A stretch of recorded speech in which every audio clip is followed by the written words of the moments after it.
কেজিএফ এর ভাই একটু ছিল। অনেকে বলে নকল, আসলে কি নকল? না নকল না। অবশ্য অন দেখে আমাদের টু দেখে মানে জানা অবশ্যই জানাবো, কারণ আমাদের কাছে আমাদের অনেক ভালো লাগছে। আমরা চাইবো যে অন্য কেউ দেখে, মানে এখানে সাকিব খান আছে। টিকিট কেউ হচ্ছে মানে হাসি মুখে বাড়িতে যাবে। রাইট মানে পয়সা উসুল।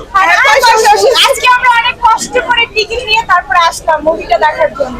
তাও টিকিট অনেক টাকা হয়েছে। আমরা দুইটা ফ্রেন্ড টিকিট আজকে আমরা সিট পাইছিলাম না, দেন হচ্ছে আমরা কারোর মাধ্যমে আমরা সিট অ্যারেঞ্জ করে দেখতে আসলাম। আজকে অবশ্য দেখে আমাদের মনে হচ্ছে যে না, টাকা অলরেডি যেখানে শাকিব খান আছে, হ্যাঁ শাকিব খান যেখানে আছে ওর লুক একদম জাস্ট ওয়াও। আর ওর অ্যাকশন গুলো খুবই সুন্দর, কারণ আমার শাকিব খানের অ্যাকশন আর লুকিংটা খুব ভালো লাগে, এর জন্য আমরা মুভি দেখতে আসছি। শাকিব খান জাস্ট ওয়াও, আর তার সাথে আমরা নিজেরা আমরা হয়েছি।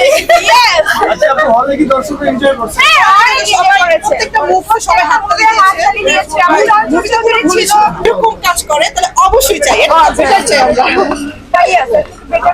চঞ্চলা শাকিব খানের কেমিস্ট্রিটা কেমন লেগেছে?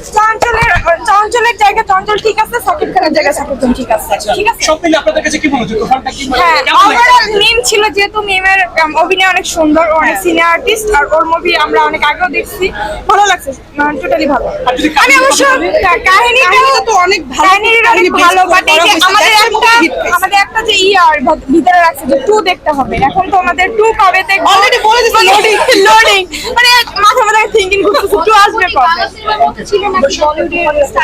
অফকোর্স বলিউড বলিউড স্টাইলে ছিল, হ্যাঁ তামিল মুভি লাইক ছিল। মুভিটা দেখে আমরা অনেক স্যাটিসফাইড। আচ্ছা, কেজিএফ আর অ্যানিমেলের ভাইব পাইছেন কিনা এই মুভিতে? কেজিএফ এর ভাই কেজিএফ এর ভাবে একটু ছিল। অনেকে বলে নকল, আসলে কি নকল? না নকল না, ওটার উপর বেস করে ও হচ্ছে ইন্সপায়ার হয়ে মেবি করা হয়েছে। কেজিএফ এর লুকটা আমি খুব মিস পাইছি, যে ওর যে স্যুটটা প্লাস হচ্ছে ওর হেয়ার স্টাইল। হ্যাঁ ওর হেয়ার স্টাইল লুকটাই বেশি জাস্ট ওয়াও। সাকিব খানের অভিনয় তো সেখানে সবচেয়ে বেশি বেস্ট হয়েছে। দেন হচ্ছে আমি বলবো মিমি, বিকজ সাকিব খান হচ্ছে বাংলাদেশের নায়ক হিসেবে ওর যে অ্যাক্টিং স্কিলটা অনেক আপার হয়ে গেছে, অনেক আপার।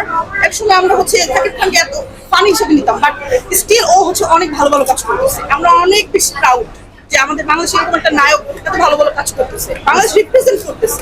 শাকিব খানের যে লুক, সেখানে আসলে কেজিএফ বা অ্যানিমেলের যে ভাই সেটি পেয়েছেন কিনা সিনেমা দেখে? হ্যাঁ, কেজিএফ এর লুকটা আমি পাইছি অলরেডি। কেজিএফ এর লুকটা হচ্ছে সবার একটা তামিল ভাইব আসে, যেটা হচ্ছে আমরা মেয়েরা যে লুকটা পছন্দ করি আর কি, যে ছেলেদের একটা বিয়ার্ড থাকবে লাইক ওরকম একটা লুক পাইছি। তো সবাই তো ফ্ল্যাট শাকিব খানের উপর। কি মনে হয় বাংলাদেশে এই যে এই সিনেমার পর শাকিব খান কি আরো উচ্চতায়? হ্যাঁ, শাকিব খানের টু দেখার জন্য সবাই এক্সাইটেড হয়ে গেছে অলরেডি। তো যেদিন টু আসবে অবশ্যই আমি দেখতে আসবোই, যেটাই হোক। আচ্ছা, নকলের একটি বিষয় উঠছিল, সিনেমা কোন সিনেমাকে কপি করা হয়েছে কিনা? ফার্স্টে আমিও ভাবছিলাম যে সিনেমাটা হয়তো ট্রেলার দেখে তো আর পুরো ফুল মুভি ধারণা করা যায় না। তো এখন যে এসে দেখলাম যে এটা কোনো কপি নাই, এটা হচ্ছে ওইটার উপর বেস্ট করে করা হয়েছে, নট যে কপি। একটা ইন্সপিরেশন থাকতেই পারে একটা কিছু। আচ্ছা, উড়াদুরা গান নিয়ে যদি বলতেন। উড়াধুরা গান তো হচ্ছে এই মুভির সবচেয়ে বেস্ট গান, যেটা হচ্ছে অনেক মানে 10 of 10 উড়াধুরা লাস্টে যেটা দিয়ে আমরা মুভিটা শেষ করছে।